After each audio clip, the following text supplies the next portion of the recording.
can wau ka Allah wauna ka makhluk hayang ka alam ku makhluk wauna ka makhluk hayang dibayar ku makhluk wauna ka makhluk hayang dihebat-hebat ku makhluk wauna ka makhluk ketika dicaci dimaki ku makhluknya na teu bendu wauna ka makhluk. Nah satungtung kitu bae ieu urang dikhawatirkeun asup ka sorgaan.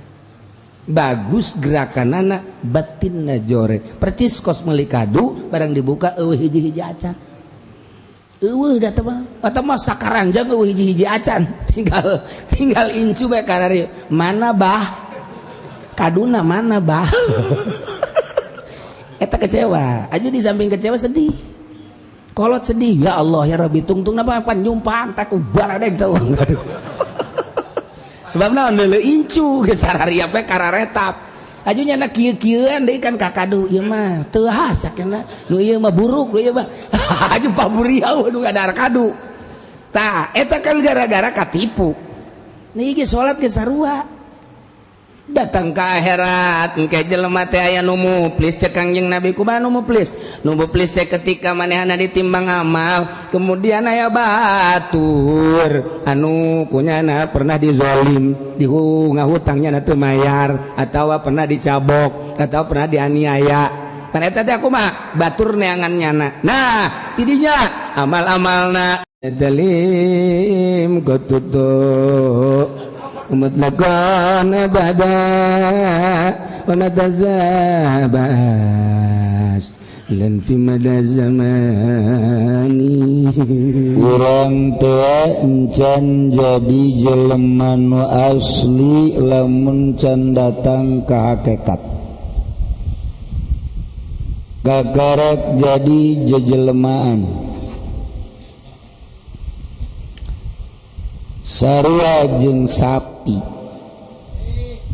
jeung kebo dongkol hampir jeung monyet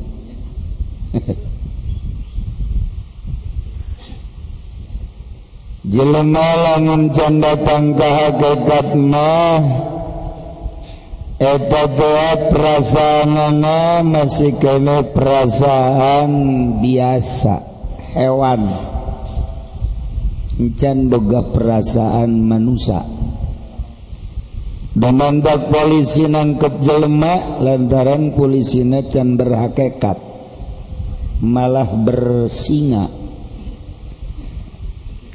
damandak pamarentah meres rakyat lantaran pamarentahna can berhakikat malah masyarakat diperet katai-tai manusia terupana ungkul horeng jeroana nama meong garong carita polisi abri yang pamarentah gitu memojohna ai ieu kiai sorbana kehendak ngangsar udeng-udengna segede ban Vespa salah saeutik Allahu Akbar salah saeutik Allahu Akbar tapi horenganan asal ceramah bae kudu make amplop asal silaturahmi kudu disuguhan ngariung mun teu make berkat diomongkeun lain ngana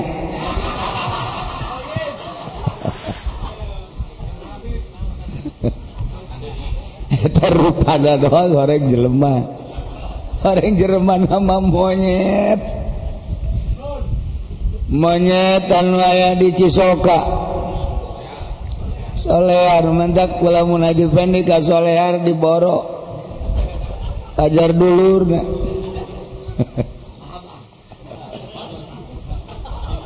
ngakunya nama abah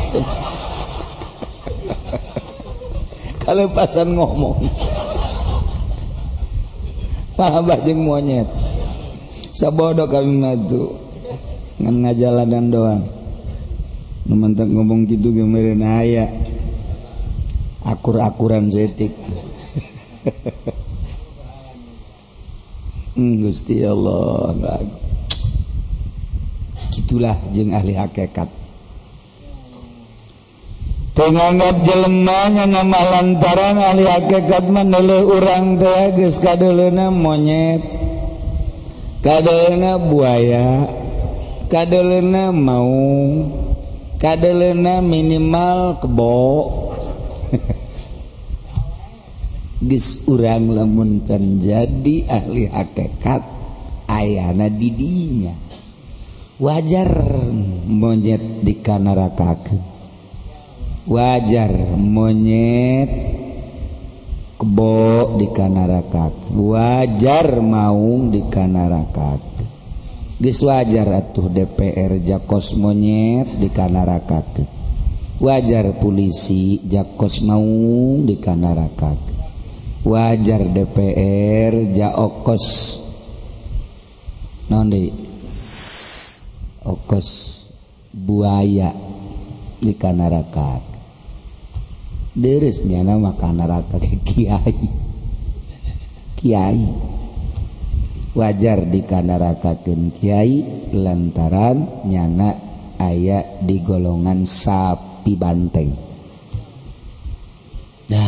Gusti Allah kitulah ahli hakikat mantak Syabdul Qadir mah nyana makras halumu kadieu gera belajar hakikat di dieu diuk di majlis kula mun bisa unggal poe, mun teu bisa unggal poe saminggu sakali, mun teu bisa saminggu sakali sabulan sakali, mun teu bisa sabulan sakali satahun sakali ulah henteu cek Tuan Syabdul Qadir kula ieu deuk kajelaskeun tentang hakikat. Sebab lamun geus jauh ka hakikat pasti jelema bakal tertarik kana hakikat. Ketika tertarik ingin mendalami. Hayu ka dieu termasuk Syekh Bahauddin Al-Naqsyabandi nyana terus-terusan halumu ka dieu teu deui kaindahan anu paling indah kecuali bersanding jeung Allah. Hirup di dunia babarengan jeung makhluk moal kebal, tapi urang nu lilana engke babarengan jeung Khaliq. Terus-terusan Imam Bahauddin An-Naqsyabandi ka dieu malah aya leuwih saha jelema nu keur hirup babareng jeung kuring pasti mengetahui hakikat. Teu kaburu jeung kuring waktu hirup datang ke kuburan kaula, musab kuburan kaula, kula nyaho bahwa jelema eta adalah resep ke hakikat, kukulang ke bakal dibere ilmu hakikat. Masya Allah. Tak kaji bendi kamari, waduh, langsung mengusapan kuburannya nak. Gusti Allah abdi alhamdulillah datang ka dieu, abdi ngadoa, ya Syekh Bahauddin karung abdi lakukeun jeung. Salah jurusan atuh. Nya mah di mamanda ge mentana karung bae. Ditarik bae ku kula, balik sia ka ditu. Atuh wali ge seuri bae. Dan naonan cek nya menta karung segala. Iya urang leuwih jaritakeun hakikat geus kitu. Ulah sok maca kitab. Da sombong macaan Quran. Eta sakar ka Quran segalanya nama. Ali hakikat mah. Ari Quran sakadar dipake lelecehan mah. Kitab sakadar dipake lelecehan mah. Engke Quran jeung kitab teh bakal jadi bom. Bakal jadi kampak, bakal jadi bodem, bakal dibodem sia ku Quran. Quran nu dibaca ngajak ka Allah sementara sia lelecehan make Al-Quran. Ali hakikat mah seuri bae. Kitab dipake lalagaan ku sia. Maksud lalagaan teh neangan dunia, keagungan, kemewahan. Awas ya. Ya Allah. Mantak Tuan Syabdul Qadir wal insanu tajawalan ila ilmi syariat. Manusia teh penting atuh kana ilmu syariat. Butuh dina mimitina kana ilmu syariat. Liyasul lil badani asbu ma'rifati supaya hasil kana awak ukuran kaamaripatan insan. Lamun teu make ilmu syariat engke moal bener wuduna, caina moal bener, salatna moal bener, diuk ruku sujud nangtungna moal bener. Teu make syariat mangke dagangna ge sadaek-daek bae, transaksina ijab qabul teu beres, pertikahanna ge engke teu beres, teu make persyaratan rukun-rukun nikah. Itu kalih jadi pamarentahna teu make syariat. Nu penting make balok dina pundakna, make kenong dina dadana. Teu make syariat mah teu kitu bae sagala rupa ge mantak. Pertama penting ilmu syariat abeh rapih. Maksudna untuk memasuki alam marifati sifat, mual bisa asup dina alam marifat sifat. Sebab alam marifat sifat mah eta mah darajat, makom. Atuh deuk kumaha maka darajatna ngamakom-makomna sementara dina syariatna can becus. Mual datang ke ilmu hakikat, lamun ilmu syariat teu diberesan. Ai ilmu syariat ayana lain di SD, SMP, SMA lain di universitas. Ilmu syariat mah ayana di pondok pesantren. Geus jelema yang nganyaokeun ilmu hakikat kudu mondok lain pondok, mondok di pesantren lain, mondok di pondok lain.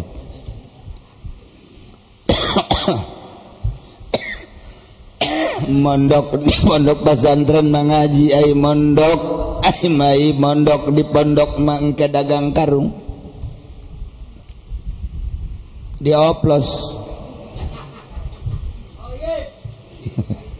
neraka. Nah, kudu ngaji heula nganyahokeun ilmu syariat. Tidinya bakal nganyahokeun ilmu syariat teh berikut jeung asma-asma Allah, lantaran ieu kabeh alam teh teu kaluar tina asma Allah. Timimiti ar-Rahman ar-Rahim Malikul Qudus Salamul Mu'minul Muhaiminul Azizul Mutakabir terus sobur kabeh. Iji-ijina asma Allah tenrap di alam dunia. Geus urang bersyariat melalui asma Allah. Geus kulantaran asma Allah teu kudu kadenge ku ceuli kadele ku mata, kacium ku irung, karasa ku letah, kacekel ku leungeun. Syariat berarti make hisi. Geus alatna adalah panca indra. Geus salatna ge ahli syariat mah kudu kadenge ku sorangan nu sholli Allahu akbar. Allahu akbar kabira walhamdulillahi katsira wa subhanallahi bukratan wa asila. Inni wajjahtu wajhiya lilladzi fatara as-samawati wal arda. Eta syariat anu dibaca nama Allahu akbar kabira. Allah teh maha agung kalawan agung anu pohara, tapi di jero hatena ya mobilan agungan mana Allah jeung mobil tolol. Walhamdulillahi katsira, puji pohara lobana tapi nya tilok muji. Subhanallahi bukratan wa asila, kita nyucikeun Allah berangjeng peuting isuk jeung sore tapi nyana ngagodomlang bae tilok nyucikeun Allah. Nu paling bahaya ngucapkeun ini wajhatu wajhiya, sanjana abdi menghadap ngahareupeun awak abdi zat abdi ka Gusti, tapi geuninganan mata jelalatan teu meunang aya nu geulis, ceuli teu meunang ngadenge musik. Itu kene irung teu meunang umbah abah susar sosor bae. Itu kene letah, itu kene hate. Padahal mah ini wajhatu wajhiya, kakarak datang ka syariat mah kabeh ge kitu bae, teu ustad teu kiai teu santri. Komo polisi mah. polisi makir salat ge neangan priwit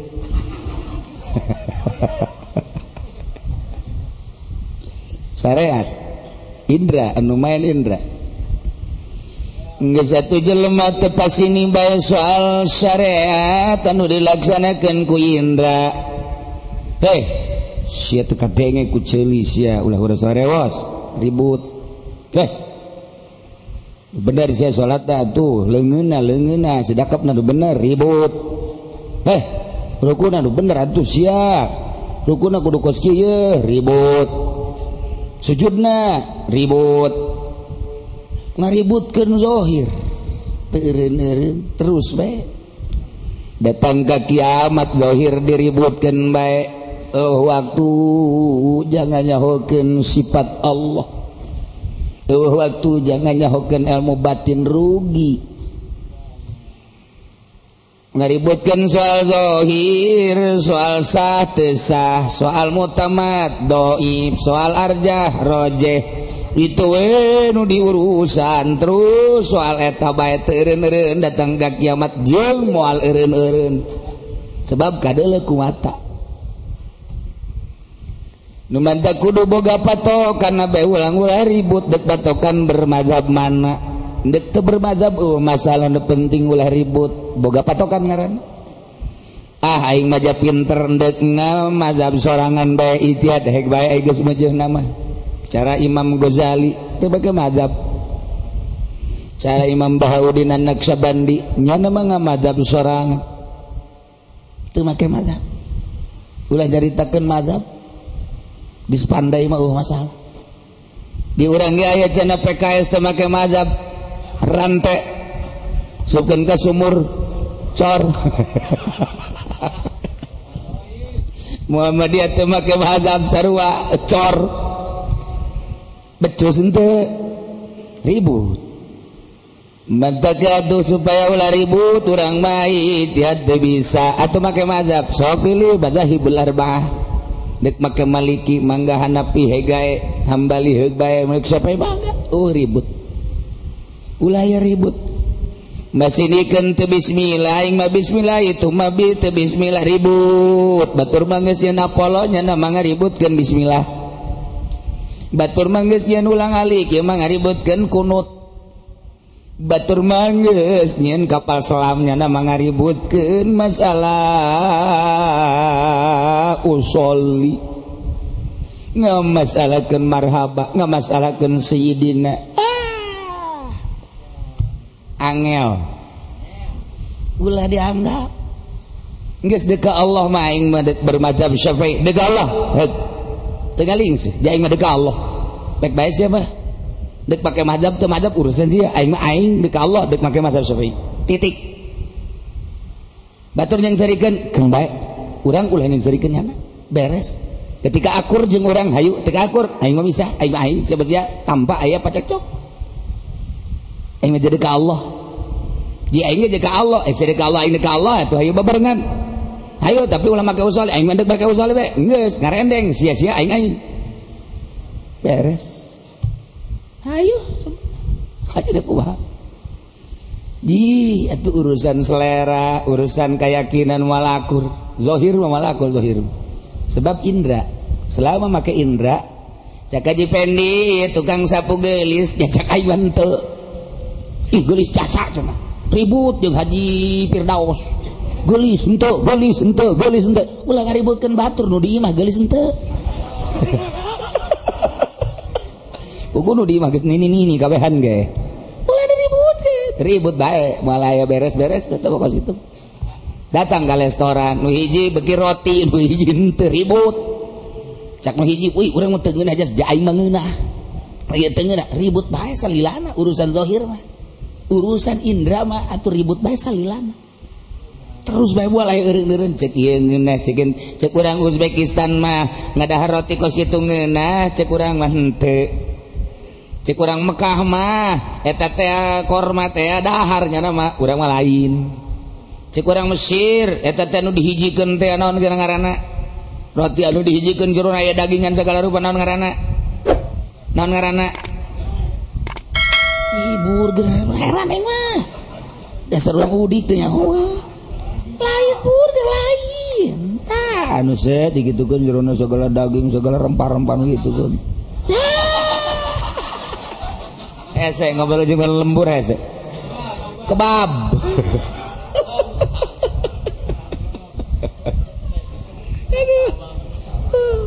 namanya martabak baja meuli di pasar kemis atuh ya martabak bumbuna kacang dicabak buluna panjang aduh ya Allah sakitu bae terus salilana urusan indra mah kitu bae cek ieu geulis cek ieu henteu cek ieu kasep cek ieu henteu cek ieu ngeunah cek ieu henteu kitu bae salilana cek ieu takbirna salah cek ieu bener cek ieu sedekahna salah cek ieu bener atuh kitu bae terus mantak ngamasalahkeun syariat ribut dina syariat ieu adalah jelema anu dungu cek Tuan Syekh Abdul Qadir geus ayu make mana ayu kuari rapihan kuari menuju ke jero tuh nu mantak penting ilmu zahir sesuai jeung keyakinan urang mazhab Syafi'i kuari orang yakinkan di mazhab Syafi'i sulalil badanas marifatihi fi alami marifati sifat ketika orang geus bagus di alam syariat engke orang bisa sulusup nyelusup di alam marifat sifat ieulah darajat melalui suluk urang teh hayangnya hokana jerona maka syariat heula syariat rapi karapihanna datang ke mana karapihanna urang ngalaksanakeun sesuai jeung aturan syariat sekira-kira ditanyakeun bab muamalah urang bisa bab ubudiyah urang bisa bab munakat urang bisa bab kitu mujahadat bab kitu jihad bisa adadat bisa bisa nah syariat geus rapi siap sebab engke bakal ditinggalkeun teu diopenan syariat mah maka geus jadi wali Allah maka dituna leuwih luas teh atuh kuari mah jeung kafir babarengan ngobrol masalah sameja sakareta samobil saima no problem eueuh kemuskilan jeung awewe babarengan muskil mantak kaji pendi mah lantaran geus jadi wali jeung awewe ge muskil terus bae nya marerendengan rante asupkeun ka sumur cor juga walianan siap nah beda engke alamna beda sebab alamna rasa nu ieu eueuh aya ge rasa bareng jeung Allah ketika rasa bareng jeung Allah itu makhluk Allah aing makhluk Allah sarua dina pada makhluk Allah perasaanna itu aya Allahan aing aya Allahan jeung sasaha ge Allah atuh naon endek naon maka yang sekat-sekat segala tuh nu mentak bakal jadi gudang ilmu jelema nu deukeut ka Allah sebab Al-Qur'an lain dibaca tapi dipraktek urang sakadar maca praktek encan wali geus praktek Al-Qur'an walaupun carang maca Qur'an geus praktek nyana meraktekeun Al-Qur'an terus-terusan matak lamun hayang nyaho Qur'an Kangjeng Nabi adalah Qur'an lempang wali adalah isi Al-Qur'anul Karim dinyana geus bisa jaritakeun tentang ayat-ayat lantaran nyana pelaksana Al-Qur'an moal bisa ngalaksana moal bisa nyaritakeun cepes lamun nyana lain pelaksana istilah nyebut cau au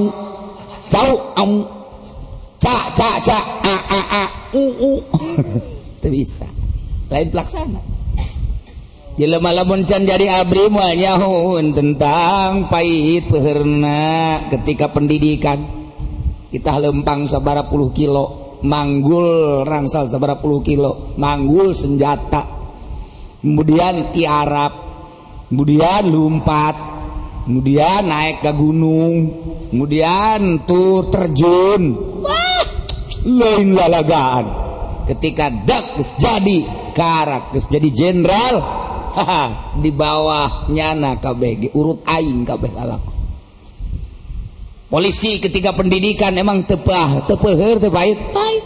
Wali ketika pendidikan anak emang tepeuheur? Peuh. Moal aya jelema di spring bed bae jadi wali. Moal aya jelema dahar di restoran bae jadi wali. Moal aya jelema gigindingan bae jadi wali. Cenah si anu ginding bae kok jadi wali? Geus urut nyana. Kuari geus teu boga rasa bagus, teu boga rasa di restoran, teu boga rasa di hotel. Kumaha prakna ti Gusti Allah? Tilok menikmati urusan dunia. Urang mah bantengeun saeutik demo. Mantak wali mah ke roti nyana beuki bae. Oh, tah mah beuki dahar berarti walina. Ese jeung wali bae ese. Selalu akur bae nyana. Sebab naon? Sebab tilok menikmati kumaha ayana bae. Ayana kos kitu bae. Andai kata eueuh sangu jeung gandrung bae jadi bae wali bae. Sangu eueuh gandrung eueuh roti jadi bae. Roti eueuh endog jadi bae.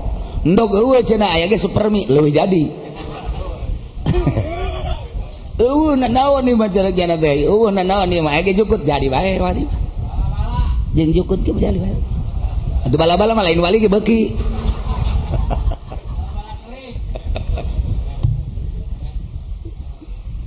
Ulah dianggap jadi wali babati. Ilmu syariat mah heula. Berarti ngahebatkeun ilmu syariat kudu masantren lain 1 tahun 2 tahun. Keuna maher sebab deuk diangkat jadi kekasih Allah. Jadi pejabat mun urang mah bupati, gubernur masa bupati bodoh. Masa gubernur bodoh atuh dirante. Masantren. Tuh. Awalan nilai ilmi syariat liasulalil badan lasabu maripati. Ukuran marifat dina ilmu syariat jang nyulusup kana alam makrifat sifat didinya teh bakal ditinggalkeun syariat kuali nyulusup lain berarti ditinggalkeun teu make syariat teh dibagus-bagus melalui sifat geus urang kudu nganyahokeun tauhid asma tauhid afal tauhid sifat mimiti tauhid afal kemudian tauhid asma tuluy urang kana tauhid sifat geus rapih tauhid afal tauhid asma tauhid sifat engke bakal kapanggih hakikat tauhid zat pangluhurna tauhid zat tata lepah heula teu bisa jelema kaluar ti SMA hajono rekat rante asupkeun ka sumur pareumcor jelema kuari macana ieu mah mahasiswa anu disebut mahasiswa teh dina ilmu syariat mah jelema anu siswana jadi maha berarti jelema anu suluk. Mahasiswa teh jelema anu suluk, ulah kaluaran ti UIN disebut mahasiswa. Ulah kaluaran ti ITB disebut mahasiswa. Salah julukan. Siswa nu geus jadi maha eta teh jelema anu suluk, asli mah kos kitu. Kuari dioper lantaran Yahudi mahasiswa teh kaluaran ti universitas asal keluar ti universitas disebut mahasiswa padahal tilok salat padahal teh jangan naon masa mahasiswa kos kitu siswa santri mahasiswa santri suluk mahasiswa nah guari belajar geus ayeuna masih lulup dina sifat geus kuari manyana suluk teh ngajalanan syariat dina relna sesuai jeung aturanana tanpa luak liuk kuari mah terus bae menuju Allah di halte aya 9 halteuna mimiti darajatna makom tobat 2 makomna makom syukur 3 makom terus datang ke makom ridho 9 makom kudu aya nu ngabimbing ngaranna guru mursyid lantaran mau anu sakitu keliaranana ketika ditaklukeun ku pawang nama eta mau nurut laler hiberan kamarang hiberan tawon hiberan tapi aya pawang nama eta tawon bisa nurut sapi banteng anu sakitu ader-aderanna himar ader-aderanna di leung tapi aya pawang na bisa nurut simet bisa nurut Iya non gitu ngaranna sirem bisa nurut. Atuh lamun maung bisa nurut, gajah bisa nurut, buaya bisa nurut ku pawang nama asa sih manusia teu nurut. Atuh kumaha manusia boga akal jeung pikiran. Taklukkeun, saha bisa naklukkeun pawang. Pawang teh guru mursyid, urang mah bisana pawang teh mindahkeun hujan. Sebut pawang hujan, lisong basa gede leungeun. Ditiup-tiupkeun, aya nu teu make lisong, make babacaan. Babacaanna bisa kula mah. Awing burung, awi burung, iwung burung, hujan ge kudu burung.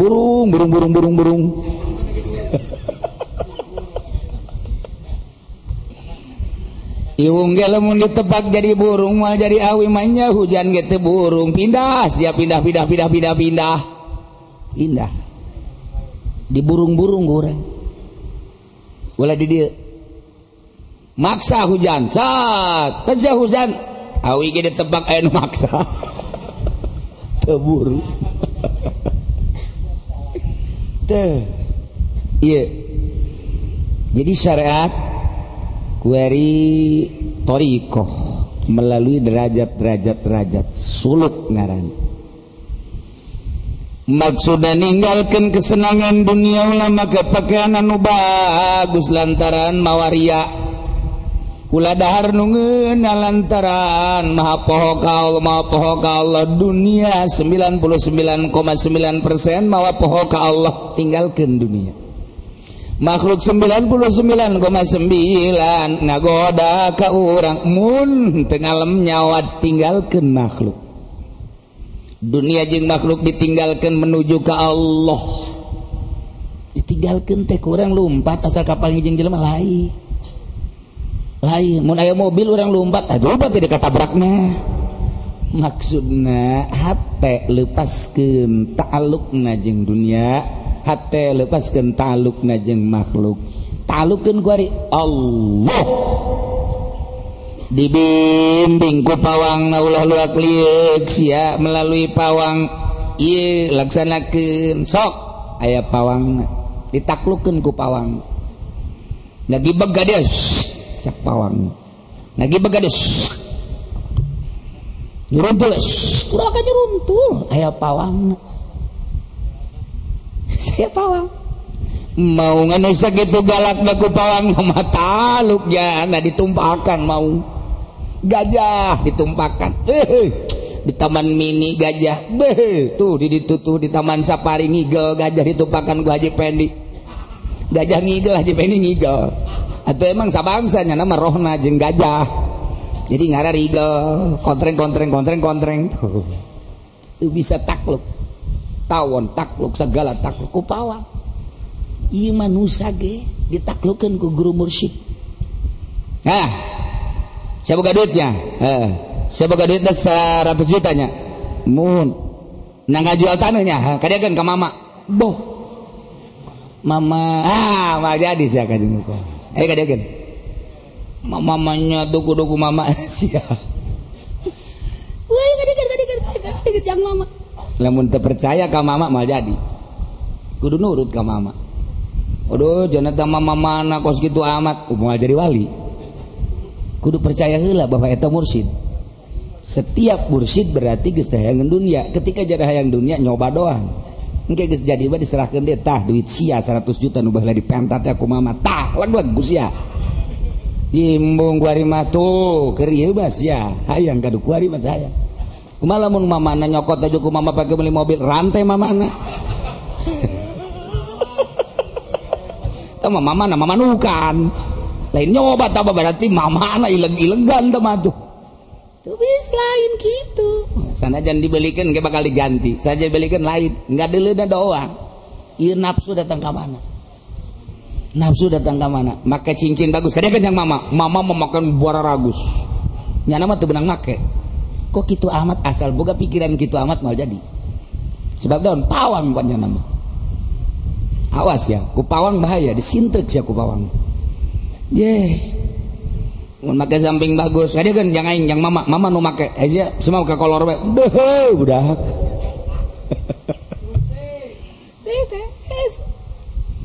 ngante sambaraga atuh mama ge urang malamun urang ge geus siap bade beat atuh pasti pasal percaya mantak can percaya lantaran urang can siap di beat urang teh didamel jadi manusia disusun tina 2 dimensi hiji zahir 2 batin jasad awak ngaranna zahir spiritual ruhani ngaranna batin ari jasad didamel tina ana surul arba'ah tina taneuh cai angin seuneu ari ruh nu nyaho iwal tinu bogana Allah sebab cek Allah yas'alunaka 'anir ruh qulir ruh bin amri rabbi nu jelas roh teh didamel ku Gusti Allah nu nyaho seluruh roh didamel ku Allah di alam arwah panghula-hula anu didamel ku Allah arwah makhluk Allah anu tihula didamelna adalah roh dipasang-pasangkeun ku Gusti Allah kana jasad sesuai jeung waktuna dikaluarkeun sesuai jeung waktuna moal leuwih moal kurang roh wauh ka Allah jasad mah wauhna kana taneuh nu mantap jasad mah hayang meuli taneuh bae di mana bae aya taneuh hayang meuli bae eta jang jasad di mana-mana aya restoran hayang asup bae sebab jasad butuh dahar di mana-mana aya cewek jasad hayang nyamperkeun bae sebabnya na ngadulur pada taneuh jadi urang jeung pada manusia ieu diproduksi ku Gusti Allah dalam satu pabrik yang sama produksi taneuh angin cai seudeuh di mana bae aya memantap cek Gusti Allah malaikat ini ja'ilun fil ardi khalifah aing dumumbi deuk ngadamel khalifah jang urus keayaan alam cek malaikat ataj'alu fiha may yusiru fiha wa yasfiku dima'a wa nahnu nusabbikum emang Gusti deuk nyieun jang karusakan nanaonan Gusti nentang malaikat ataj'alu fiha may yusidu fiha apakah Gusti deuk nyieun jelema modal haji pendi nu ngarusak wa yasfiku dima'a anu bakal perang cara bos wa nahnu nusabbihu bihamdi wa nuqaddisu lak bihamdika abdi teh kapan nyucikeun ka Gusti kami kabehan jeung kamu teh terus-terusan muji ka Gusti atuh mantak naon kami ya Gusti Allah aing mah pangeran ini a'lamu ma la ta'lamun aing leuwih nyaho sia mah teu nyahona naon cek Allah mah aing bae atuh siapa terus bae atuh nyucikeun ka aing ngan aing tetep deuk nyieun haji pendi jeung Habib Rozak sebab aing endek nyieun jang supaya uras-urus di dunia besi aya jahe Habib Rozak bagianana mun laku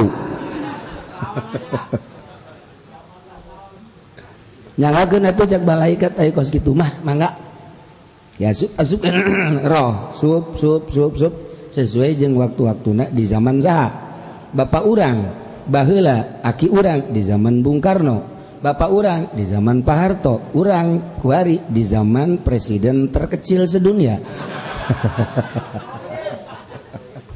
atuh geus kitu kaayaanana emang asli lah kalau kitu urang mah teu masalah geus sajaman. Nah, perlu ditafakuran ku urang. Ai roh mah wauheun ka Allah. Ari jasad mah teu wauh ka Allah. Roh mah diciptakeun ku Allah geus ditanya alastu bi rabbikum. Lain tah aing pangeran aranjeun, pan aing pangeran anjeun. Bener? Qalu bala syahidna. Mohon Gusti teh pangeran abdi. Wauh kabeh ge roh mah ka Gusti Allah. Jasad mah teu wauh ka Gusti Allah.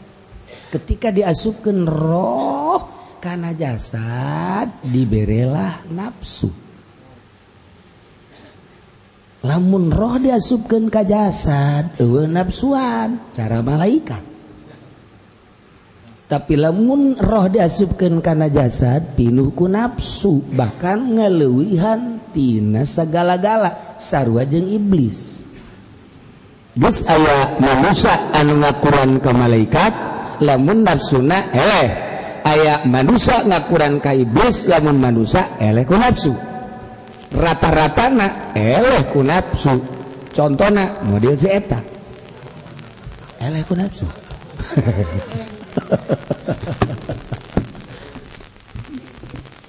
Kos gitulah kronologi manusia.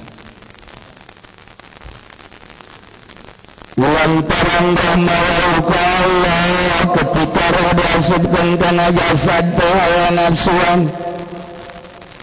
maka Allah ngutus para rasul jangan balikan kesucian roh. Roh teh kalimpudan ku nafsu dicaritakeun ku para rasul.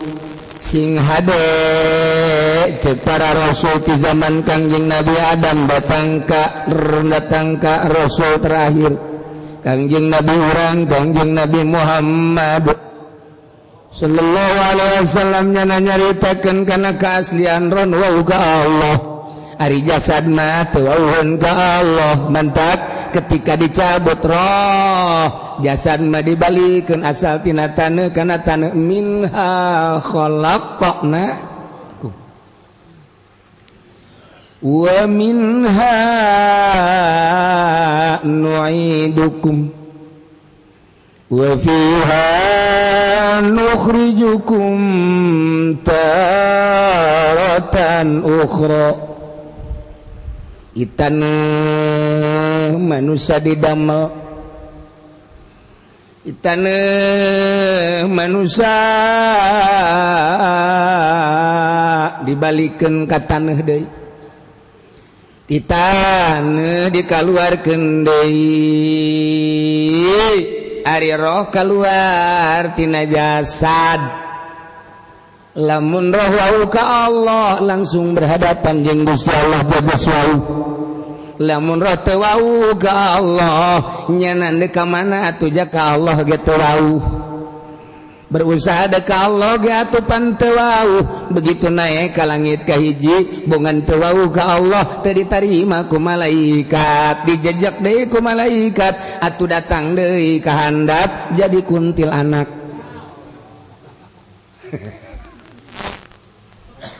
Direnunglah ku hamba-hamba Allah supaya iroh urang di dunia keneh wauh ka Allah, diberelah jalan ku para rasul Allah. Kangjeng Nabi ngajelaskeun melalui kerisalahanana kita nauhidkeun ka Gusti Allah kade pangeran teh lain kayu lain batu. Allah di zaman Kangjeng Nabi teh aya nu langsung percaya, aya nu cicing bae, aya anu langsung inkar. Datang ke Kangjeng Nabi memperjuangkan tauhid, perang terus bae supaya jauh ka Allah. Lantaran baheula mah guruna Kangjeng Nabi guru tauhidna tu mararantep. para sahabat nyahoan ka Gusti Allah sebab guruna nyaho ka Gusti Allah nu mantap cek Kangjeng Nabi ashabi kan nujum bi ayyihim yaqtadaitum itadaitum sahabat kaula manlir teu beda jeung bintang di langit nu gemerlapan ka sahabae anjeun nuturkeun anjeun bakal menang pituduh ashabi kan nujum sebab saha guruna Kangjeng Nabi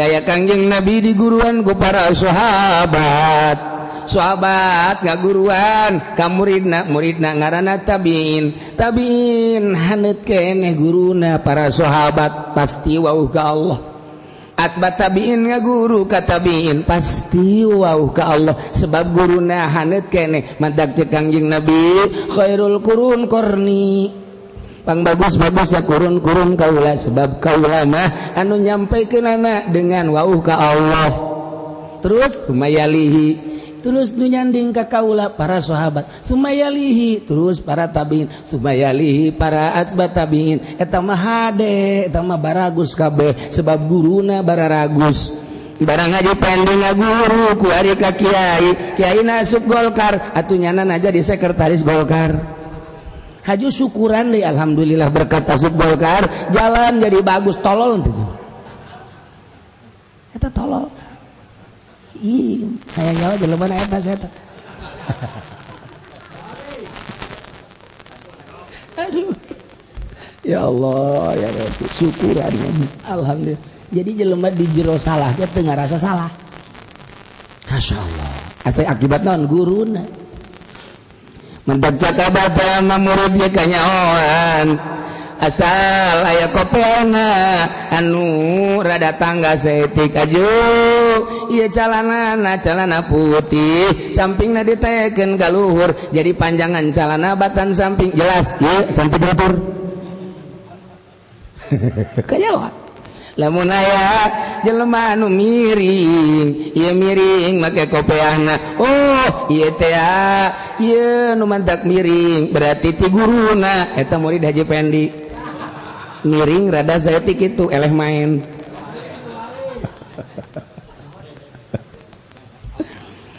lamun kopeah dipiringkeun haju rada ditanggakeun eleh main tapi lamun hareupna anu mancrit dikatukangkeun anu teu mancrit tadi kahareupkeun ieu mah diusir ku nu kolot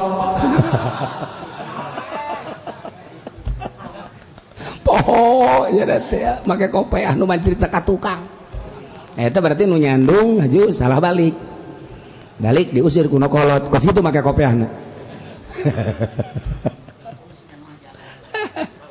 Gusti Allah kajahoan kuma guru-guru dah kuma guru nah itu ngade nah didilah Kangjeng Nabi mere ilmu hakikat secara umum ka para sahabat aya nu secara khusus ka sahabat anu opat termasuk Hudzaifah masyaallah ahli hakikat dikembangkeun deui ku Sayyidina Abu Bakar Siddiq terus ngagurukeun ka handap jadilah Naqsabandiyah nu dikembangkeun ku Syekh Bahauddin Naqsabandi Uzbekistan Naqsabandi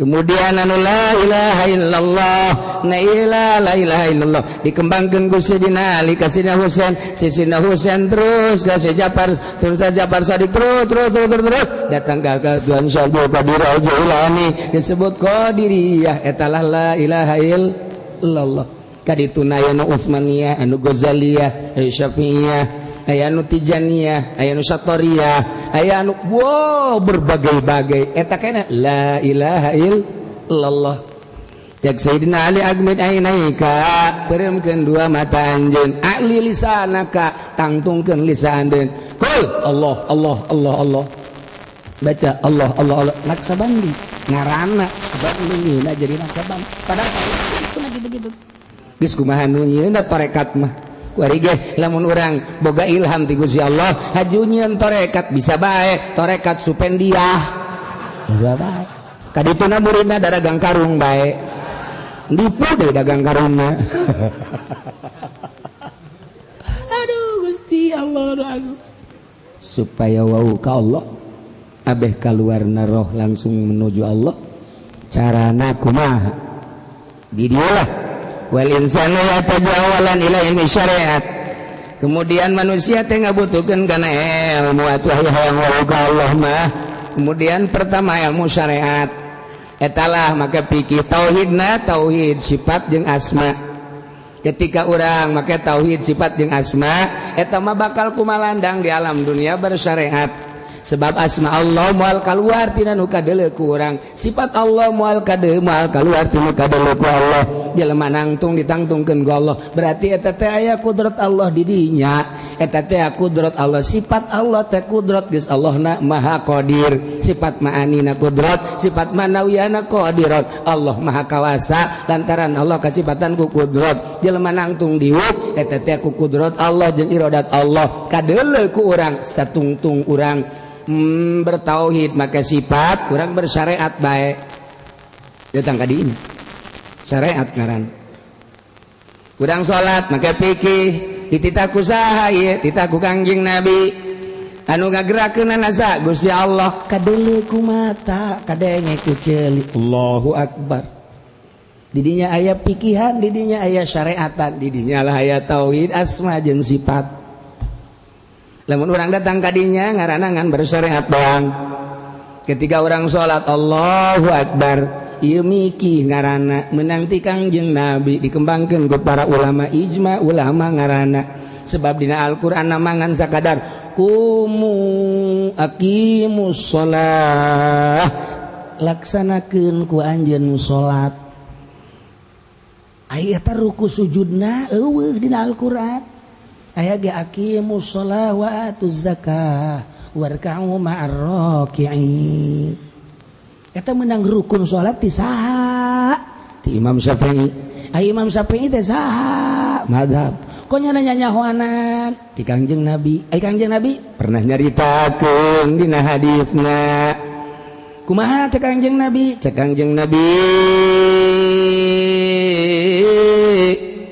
neule anjeun kabeh ka kaula kama raaitumuni usolli sakumaha anjeun neule ka kaula salat kaula sok deuleukeun dideuleukeun ku sahabat salatna Allahu Akbar Kangjeng Nabi ruku Kangjeng Nabi i'tidal Kangjeng Nabi sujud salat sunnah 2 rakaat salat Zuhur 4 rakaat, salat asar 4 rakaat, salat maghrib 3 rakaat, salat isya 4 rakaat, salat subuh 2 rakaat. Kama raaitumuni usolli. Dikembangkeunlah ku sahabat rukun salat teh aya 13. Cek Imam Ghazali rukun salat aya 24. Cek Haji Pendi aya 75.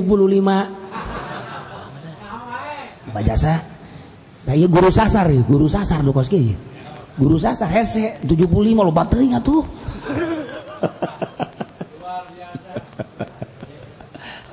Sallu kama raaitumuni usolli. Dihitung tuh kan kos kitu tah. Masyaallah urang salat sesuai jeung salat Kangjeng Nabi. Allahu akbar samiallahu liman hamidah rabbana walakal hamd. Allahu akbar rabbikfirli. Allahu akbar Allah sesuai mantap. Kadeuleu saha nu ngagerakeun Allah berarti eta gerak Allah kadeuleu sebab Allah mah fa'alul lima yurid kadeuleu pagawean Allah tuh kan kadenge sebab ku urang kadenge babacaanana nu mantap babacaan ahli syariat mah kudu kadenge ku ceuli sorangan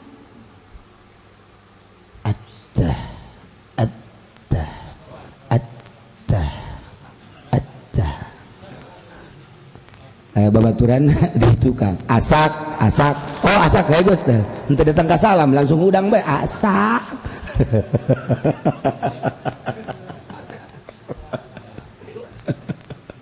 ya Allah lamun urang guari tauhidna datang ka asma tauhid datang ka sifat na ieu mah sakieu ngaranna urang bersyariat mun urang datang ka dinya dikhawatirkeun asup ka sorgana.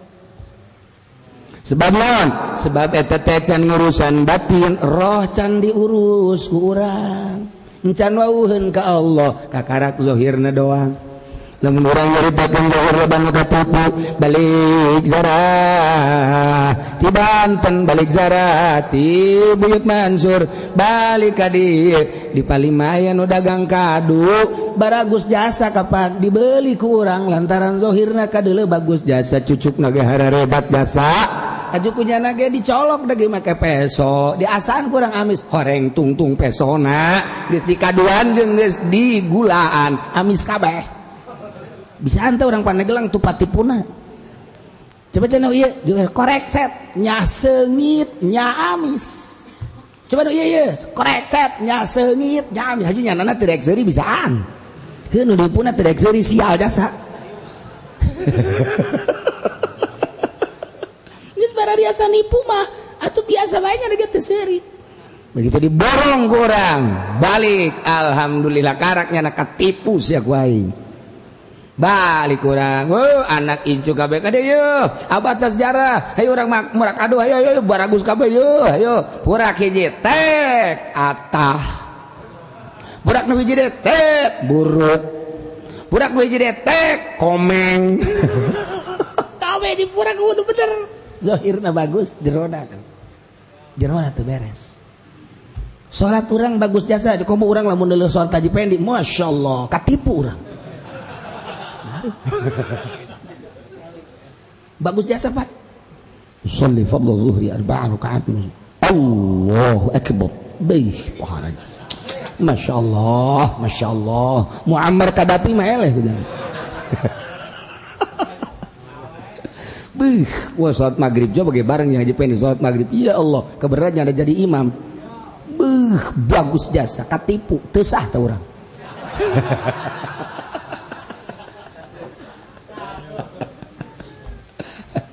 atau jadi pas salat maghrib dia dilagamkeun bat alhamdulillahirabbil alamin arrahmanir rahim maliki yaumiddin iyyaka na'budu wa iyyaka nasta'in ihdinas siratal mustaqim siratal ladzina an'amta 'alaihim ghairil maghdubi 'alaihim waladdallin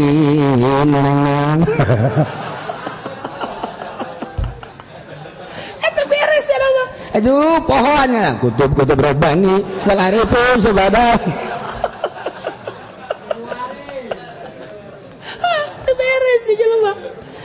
tuh lain wayahna mah ulah ngeuna mah tetep bae kos gitu dibere lam yah talim ge dikitukeun bae urang mah lam yah talim qad mutlaqana bada wa matasabasan bi mada zamani minud dawab falam daraba ma waqan zubabatuna badan bijismil hasani nya mah lain lam yah talim qad mutlaqana bada wa matazabas lan fi mada zamani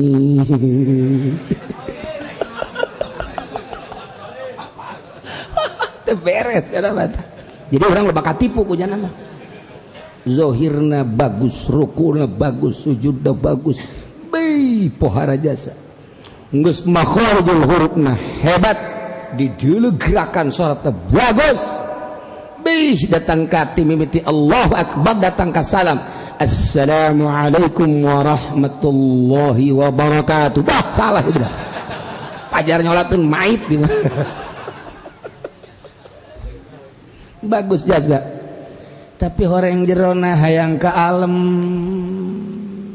horeng jerona saing hebat horeng jerona teh batur mah nu sahebat aing horeng jerona beuh aing mah ku Gusti Allah dijadikeun jelema bagus jasa hingga salat aing eueuh anu nandingan badiahna ge batur mangan 2 atau 4 rakaat nya nama 12 rakaat satungtung aya jelema salat bae nya nama eta kan kropos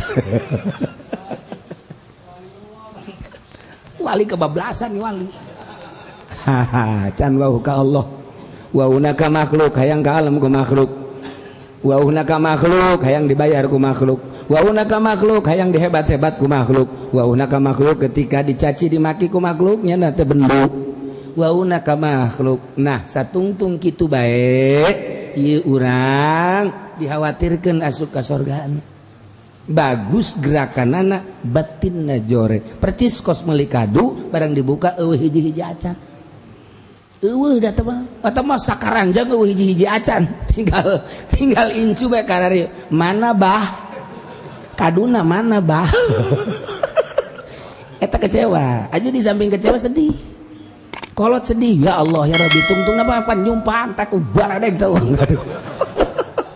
sebab naon deuleu incu geus sarariap we kararetap ajunya na kieu-kieuan deui kan kakadu ieu mah teu hasak na nu ieu mah buruk nu ieu mah aju paburiau nu ngadar kadu tah eta kan gara-gara katipu nih ge salat ge sarua datang ke akhirat engke jelema teh aya nu muflis cek Kangjeng Nabi kumaha nu muflis teh ketika manehna ditimbang amal kemudian aya batur anu kunyana pernah dizolim ngahutangnya na teu mayar atawa pernah dicabok atawa pernah dianiaya kan eta teh kumaha batur neangannyana nah tidinya amal-amalna nu kahadeanna nu amal bagus ditumbrekeun ka dieu kanu dizolim teh lamun geus beres masalah tapi kapan ieu amalnya na nu bagus da geus beak dikadiekeun sedengkeun zalimna encan anggeus sebab lain saurang 2 3 4 5 eta kabeh nungtut kanyana atuh kagorengan batur dikanyanakeun kabagusanna dikabaturkeun kagorengan batur dikanyanakeun ngaranna muflis manil muflis teh eta saha jelema muflis teh engka di akhirat ketika dihisab amal bagus dikabaturkeun lantaran nyana zalim amal bat jole dikanyanakeun atuh kan pupurieun salat di dunia nya salat rapi bagus eta mah kos da calon lurah sok kos da calon bupati kos da calon gubernur kos da calon menteri kos da calon presiden nyana sodako bagir jasa hebat tapi aya ganjarana no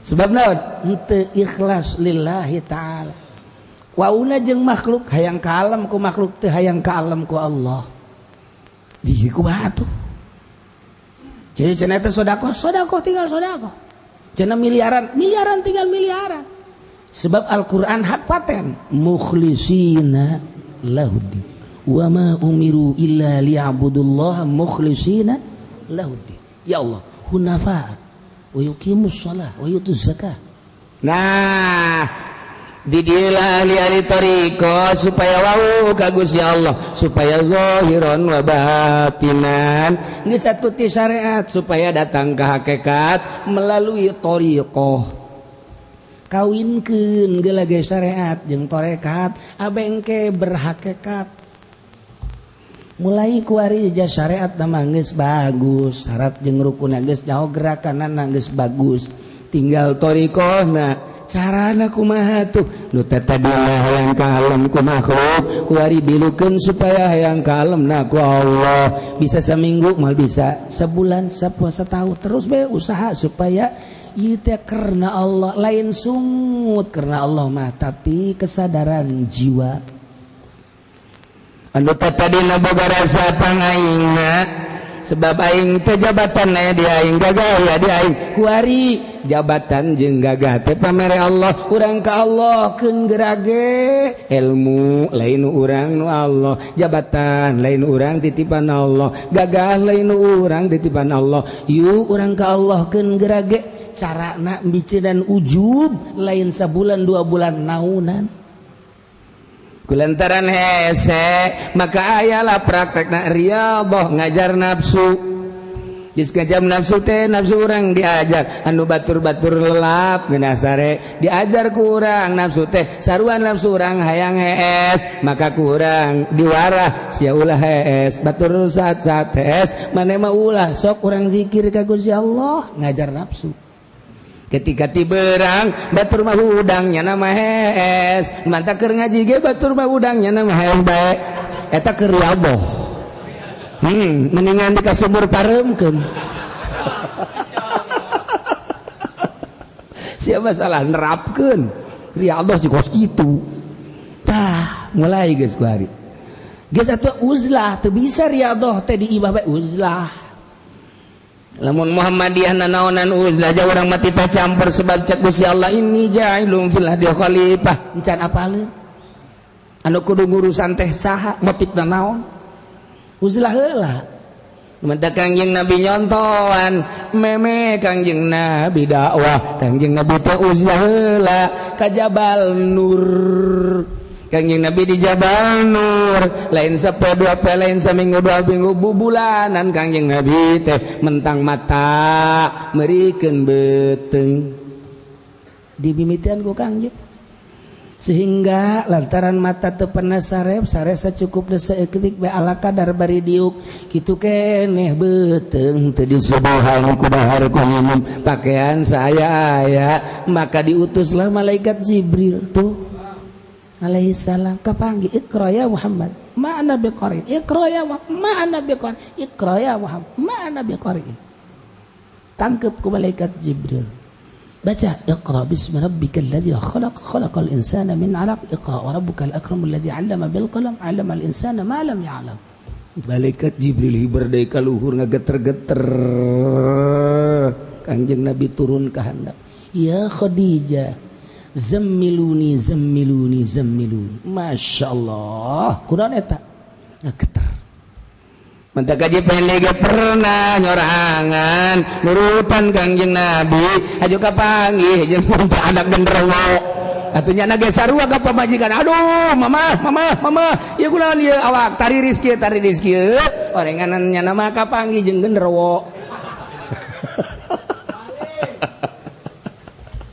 atuh salah ai dek kapanggih jeung malaikat Jibril berarti kan kudu kosong beuteung ai ieu mah sebeubeteung salah nu datangna atuh papada genderuwon mantek datangna ge teu diatur ku Gusti Allah dilanjutkeunlah ku Sayyidina Abu Bakar Siddiq kanyahoanna ketika sahabat lapar deuk bebeja ka Sayyidina Abu Bakar Siddiq aduh abdi lapar sabaraha poe teh dahar abdi teh barantos sapoe kami mah geus 3 poe 3 peuting teh dahar ya Allah ya Rabb ya Allah ya Rabb isin amat isin amat duh bebeja ka Kangjeng Nabi Tuhan lapar jasa geus sabaraha poe abdi geus sapoe sapeuting sabab Abu Bakar mah 3 poe 3 peuting diganjel Kangjeng Nabi ku batu kula geus 7 poe 7 peuting ya geus lajar urang baralik we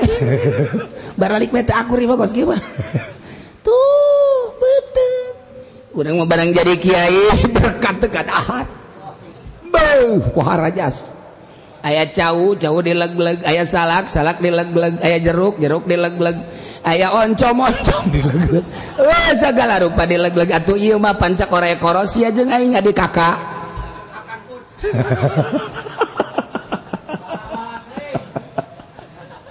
ya Allah ya Rabb can wau ka Allah roh waukeun ka Allah riyadhahan capek mujahadahan perangan ajar nafsu riyadhah kok ieu hese amat perang jeung nafsu mujahadah mulai sageurag hese kudu boga guru besi salah riyadhahna sebab lamun guruna salah riyadhah ke kapanuragan kemudian dahar diatur nginum diatur barang balik hayang boga tamu ngagebregkeun tangkal balingbing lamun etang ke daunan uragag 50 poe eta tamu aya 50 maksudna hayang dibere amplop tolol naon bedana jeung Haji Pendi